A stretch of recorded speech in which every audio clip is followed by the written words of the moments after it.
Okay, so obviously with the 9000 series processors from AMD that launched in 2024, we have been patiently waiting for what the next high-end desktop or HEDT CPUs look like from Team Red. Well, here they are. We've got the 9000 series Threadrippers. Well, not all of them. I mean, we're too poor for the 9990X, but we do have the 9970X and the 9980X sent to us by AMD, and we're going to talk about that today. We're gonna see how well we can get the performance to scale, which, spoiler alert, it's kind of difficult with like consumer grade types of software to test, but more importantly, we're gonna compare it to last gen's 7970X and 7980X, which kind of broke our brains when we tested it back then.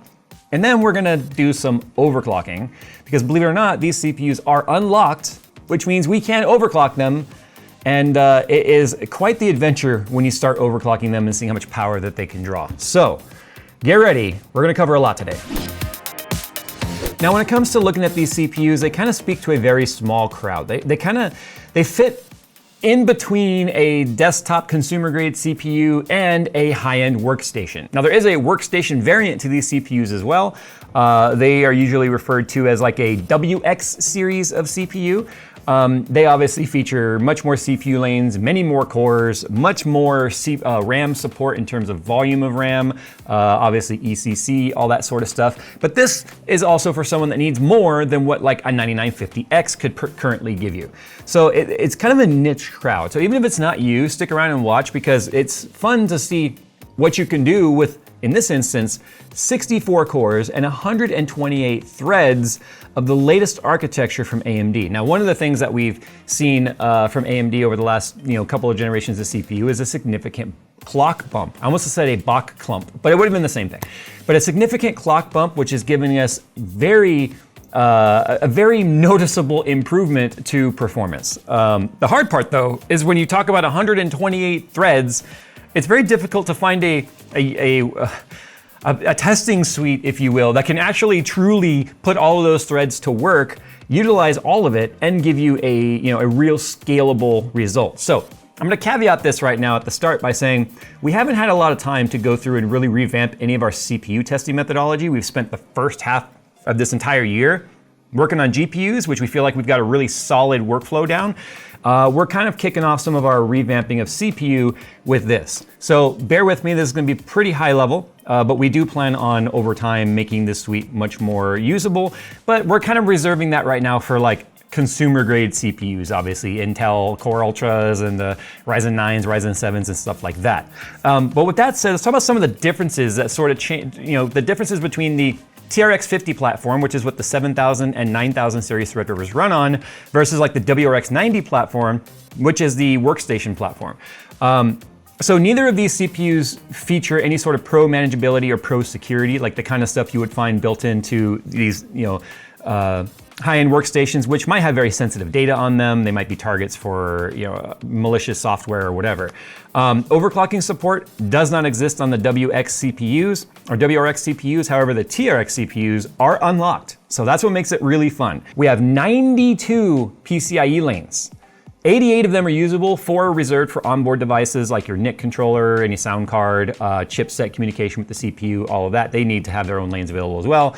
So 88 of them are usable, and up to 80 PCIe 5.0 lanes. So that's a big deal if you're gonna be running multiple GPUs. Maybe you're doing compiling, maybe you're doing something that really leverages GPU power, so you need to have multiple full 16x PCIe 5 lanes or slots. Those are all gonna be, 80 of those will go a long way, considering the GPUs will use about 16 of them. So obviously that means a lot more support for many M.2s. Obviously you've got, because the M.2s are probably gonna be using about 4x on the CPU lanes, but we're gonna have capability of running multiple drives, multiple GPUs, and not have to slow down or deal with bifurcation, which is gonna have to split the communication between them. You're gonna get full speed, full fat lanes by using these CPUs, which is already way more than you get with any of the desktop consumer grade CPUs. Now this is a true quad channel CPU, so that means 4 sticks of RAM are gonna be 4 independent channels to the CPU for memory communication. The WRX platform has 8 channel, so octa channel, so you can have 8 sticks independently communicating with the CPU, carrying their own data sets. So obviously this is about half of that. When we talk about pricing though, I don't know what the actual prices of these are, to be honest with you, but I can tell you the 7980X, when we looked at that, was a $5,000 CPU. I would expect the 9980X to be no less than that. However, if we talk about how much the WRX 90 platform is, I can tell you that the 7990X CPU was $10,000. And that was a 96 core, 192 thread CPU. So the pricing is not for the faint of heart. However, if you compare it to the Workstation variants, they're affordable versus the tens of thousands of dollars those CPUs cost. So obviously this is meant for people that have very fat wallets and very fat needs for the capabilities of these CPUs. In fact, you're gonna notice we didn't even touch gaming with these CPUs. There's absolutely no point because we know the 9950X or any consumer grade CPU with its higher single core clock speeds and overall higher clock speeds in general will outperform these at games. But obviously these could play games if you wanted to. Now these are extremely power hungry. With a 9980X, it is recommended to have a 1500 watt power supply if you are planning on enabling PBO or doing anything beyond its base spec. Now speaking of base spec, the 9980X, as I mentioned, is a 64 core, 128 thread, up to 5.4 gigahertz boost frequency. Now that is like 1 or 2 cores are gonna do that. Once you put it under an all-core load, depending on that workload, whether it's ABX or any other type of instruction set that's very tedious to run, it'll drop down to more like 4.6, 4.7. And in our instance, when we used it on like Cinebench, it dropped down to 3.8.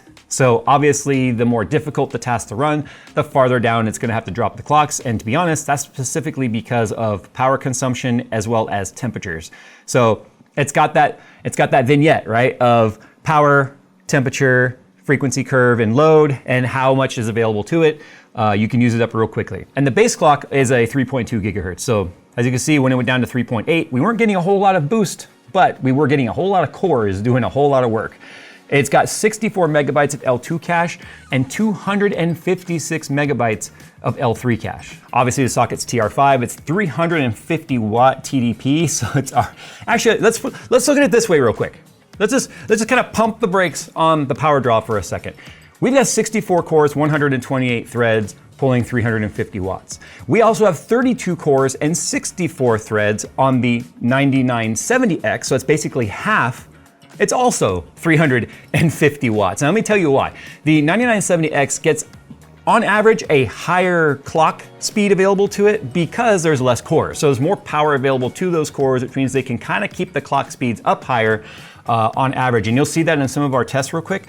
But do you recall prior to the whole Intel kind of revamping the microcode and slowing down the 13th and 14th gen CPUs because of the fact that they were drawing so much power? Those are 253 watts with the Intel profile, but many of those Intel CPUs with the Asus boards and the Gigabyte boards and MSI boards auto overclocking those without the user even knowing, we're pushing damn near 350 watts. So if you talk about the core count and the cache count and the size of these CPUs, it's kind of impressive that they've been able to keep it at 350 watts and the fact that they've been able to get a significant jump in performance from previous gen to this gen and still maintain 350 watts. So I just want to put that out there real quick. And the TJ Maxx is 95C. So they've been able to bring that temperature up too, because earlier on they had kind of like lower overall TJ Maxxes. When I say lower too, I'm going all the way back to like Threadripper, like the 1800, whatever they were. I can't remember what the Threadripper 1950, I think it was, the Threadripper 1950X and all that.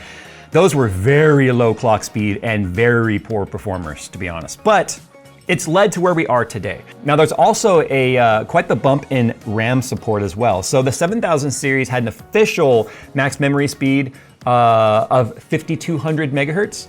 And the 9000 series that we're testing today actually came with 6400 megahertz DIMMs, 128 gigabyte kit. So anyway, I tried to run the 7000 series CPUs at the 6400 and then at the 6000 and then at the 5800, and they just would not post. They would not train, they would not post. So there's been a better memory support with the 9000 series CPUs alone, just to be able to jump it up to the 6400. And I think that's evident as well because 9000 series CPUs for AMD's Ryzen lineup being able to exceed 8,000 megahertz is a huge jump versus what the 7,000 series was capable of. So we're seeing that carry over onto Threadripper. But yeah, so this test setup here is running the TRX 50 gigabyte Aero D motherboard, which is not a crazy motherboard. It's not some giant overclocking board that's got 8 EPS power plugs. It doesn't have stupid amounts of power phases for the VRM. It doesn't have 224 pins or any of this crazy stuff we kind of saw with some of the previous like the Asus board we were looking at in the previous generation. And this is what is just, in my opinion, kind of what I think would be a fairly affordable motherboard platform for this type of CPU. So when we do some overclocking today, we're definitely going to be pushing, I think, the capabilities of the VRAM or the VRM.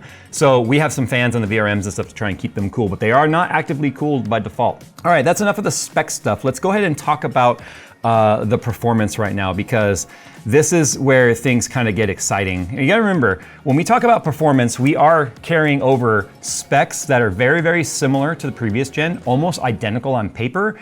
However, what we're getting here is a significant jump in performance. All right, so let's start with the stuff that scales very well with core count and frequency. And like I said, keep in mind the 7000 series stuff is running at the 5200 mega transfers RAM, and the 9000 series is running at 6400 because that's what their official like baseline JDEC type support is, and that's also what they would run at. Okay, so the 9950X as in single core wins. That's no surprise. The consumer grade desktop CPU holds a higher core count or core clock at a single thread. So that's up to like 5.7 gigahertz, where these are only up to like 5.4. So a 2254 for the 9950X. But as soon as you throw that aside, you'll notice PBO numbers on here too. I did do a basic turn on PBO, go into the gigabyte BIOS, say 90 degree max with a PBO level 5. Now that's kind of doing a disservice for the CPU because 95C is actually its TJ max, but we wanted to make sure we had a little headroom so that we don't immediately overshoot that.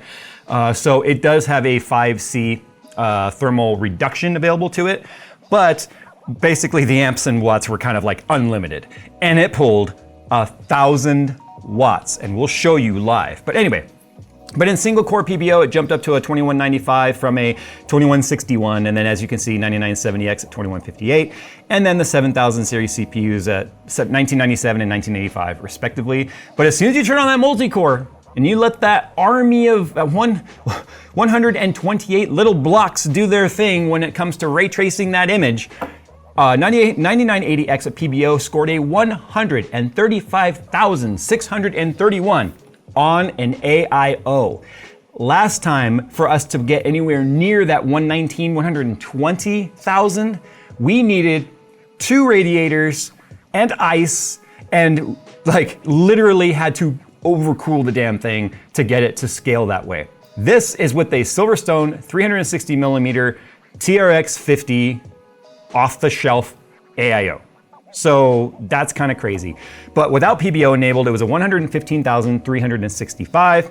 And you can see the previous gen 7980X, 101,000, and then 9970 at a 76,000. So there's obviously, with double the core count of the 9970, you're not getting double the score, but you're getting a huge amount of scaling with that. Cinebench R24 single core, very similar thing, 9950X, out of the box settings, nothing custom, 137 on the single core, versus 129, 127, and 125 for 9980X PBO, 9970X, and 9980 non-PBO. Now you'll notice on the single core stuff, the 9970 on average is kind of like edging out the 9980X, and that's because it can maintain a higher single core clock speed for longer.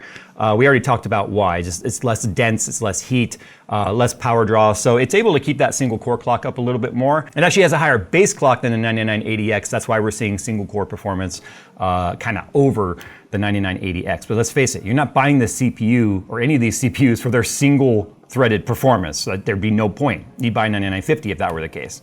R24 multi-core though, as you can see, with PBO enabled on the 80X, 6933 versus non-PBO 6491.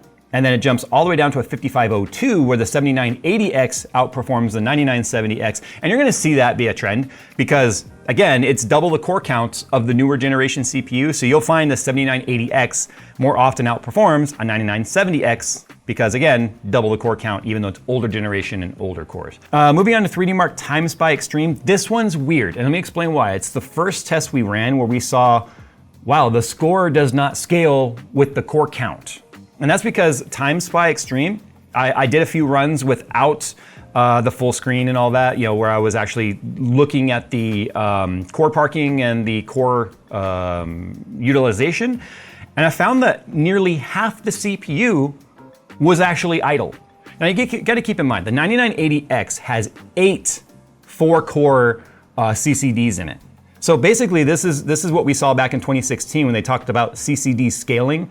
Basically, these are just desktop CPUs that have a bigger substrate, a bigger fabric, if you will, and more chiplets thrown on there to just scale it bigger. So 3D Mark Time Spy Extreme CPU test just does not seem to scale very well at above 32 cores. That's why you'll see the 9970X is actually the fastest CPU on here, even faster than 9980X PBO, because the 9970X is able to, once again, keep a higher clock speed, and clock speed is king when it comes to this test, not core count. So this is where I start to say our testing suite, some of it does not scale very well with the higher core counts, which means we're gonna have to really kind of go back to the drawing board and find more rendering software, maybe some like code compiling type of workflows that can really utilize the amount of cores and threads available in these CPUs. Now, Blender scales very, very well, as you can see on this chart right here. I'm not gonna go through all the numbers, but you can see it scales exactly as you would expect based on core count and generation. Poor little 9950X down there. Those numbers are actually really good for the 9950X if you were only comparing it with other desktop, like consumer grade CPUs. But obviously it's 273.22 and monster is nothing compared to the 1029.46 samples found on a 9980X with PBO enabled. We're talking 4 times the performance. So that's kind of crazy. And I think it scales pretty well because it's like 4 times the core count. So anyway, moving on, Geekbench single core, once again, 9950X on top because single threaded performance is better on that because it's got a better clock speed, even though they're running the exact same core architecture. But as soon as you enable that multi-core, once again, you see it scale pretty much exactly as you would expect based on core count and generation. The last thing here is gonna be Handbrake. Handbrake's one of those things too, that when I was kind of initially noticing that the 9970X was outperforming the 9980X, I had to kind of do some research as to why. And once again, I noticed half the CCDs with Handbrake were unutilized. They were just sitting there idle. And only half the cores within the CCD that was active were actually being loaded. So once again, this is one of those things where at the end, each one of these tests were probably utilizing about the same number of threads, but it came down to cache and it came down to speed of that core, where it really became what mattered. So the 9970X and Handbrake actually scaled very well and outperformed everything, including 9980X with PBO enabled. So that's the last test we have for the synthetics that we ran, and this is why I say I'm gonna have to expand our suite to really figure out how to scale it up to stuff like this. But this suite does paint a pretty solid picture when it comes to, again, regular desktop consumer grade CPUs. With that said, let's do what we do best around here. Let's push it to the limit, but more importantly, let's talk about the power draw. Yeah, so this is the setup here. You can see by looking at the AIO, it's the Silverstone. I don't remember the exact model number, but the cold plate on it is actually a true like block. Like it's pretty chunky. So I've got these fans, like I said, cooling VRMs and pushing down on memory. You can see by looking at the AIO on there, it's not your standard AIO. There's no pump on top of it. It's just a cold plate, and it definitely covers the entire IHS for the CPU. And then we have the 360 AIO right here. The pump is actually in the AIO. So it's kind of unique. If you look at the tubes, you'll notice one is nearly centered and then one is way off to the right.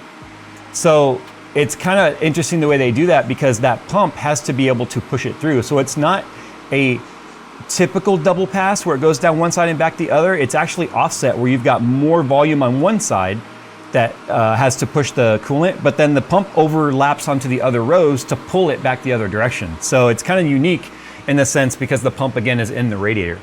So it's not an Asetek redesign or anything like that.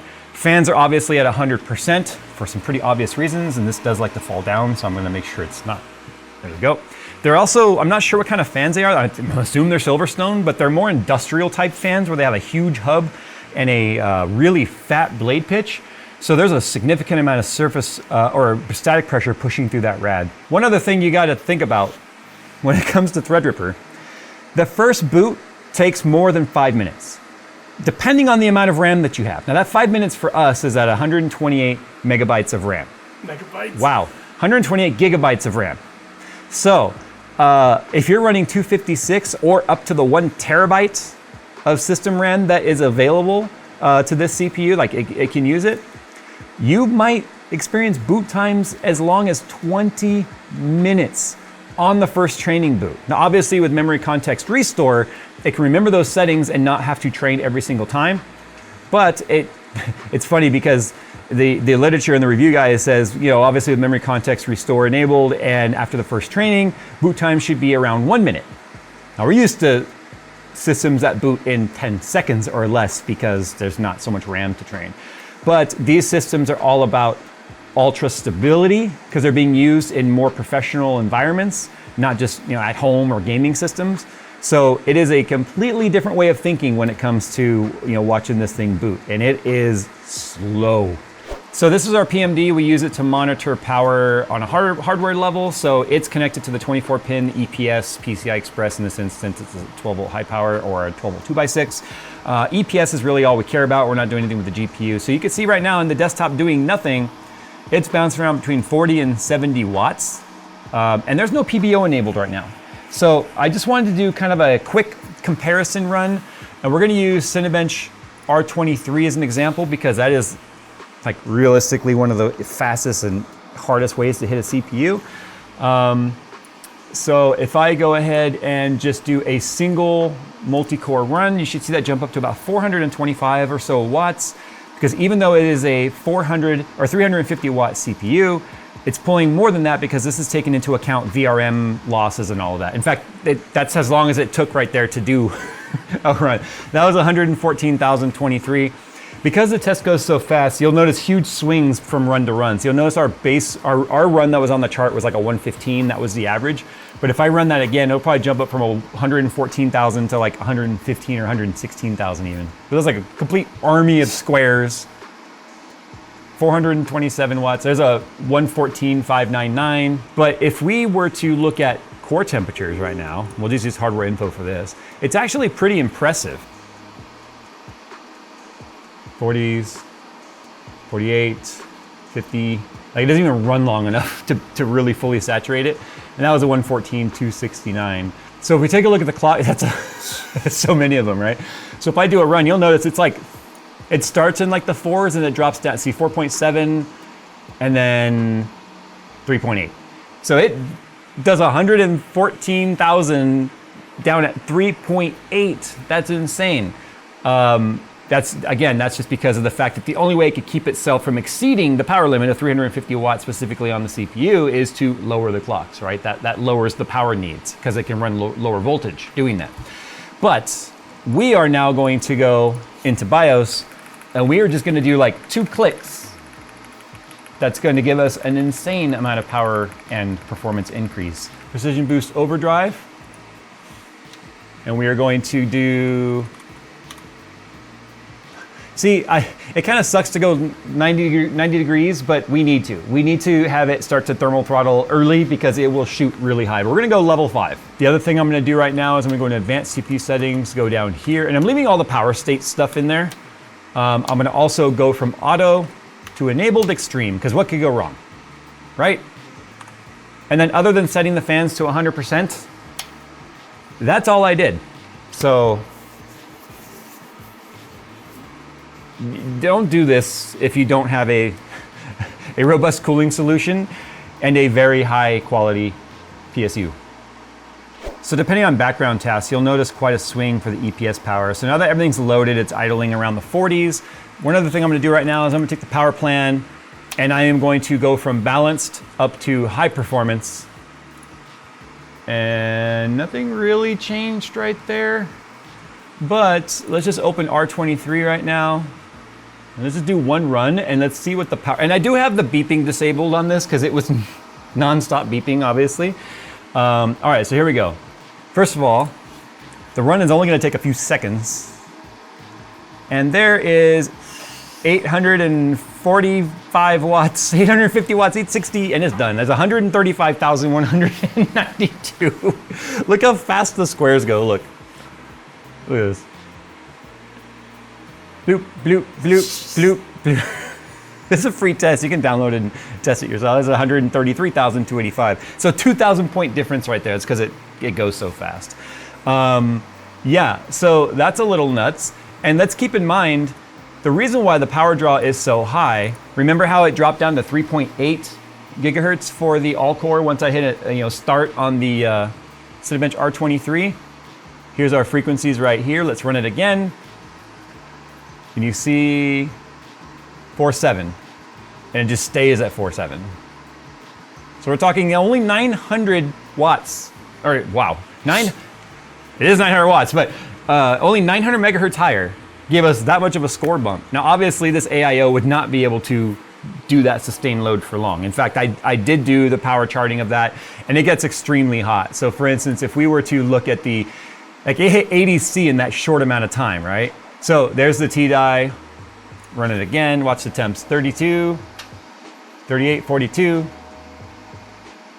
66, 73, 80, 77. So it finishes before it gets a chance to really go too high. And that was 135,957. So that is crazy because we are not doing anything wild with the cooling here. I don't even want to go in here like manually tune this. There's really no point. Like it's just, we had to do that on the previous CPU to even reach like 115 to 100. I think we hit like 120, maybe 122,000.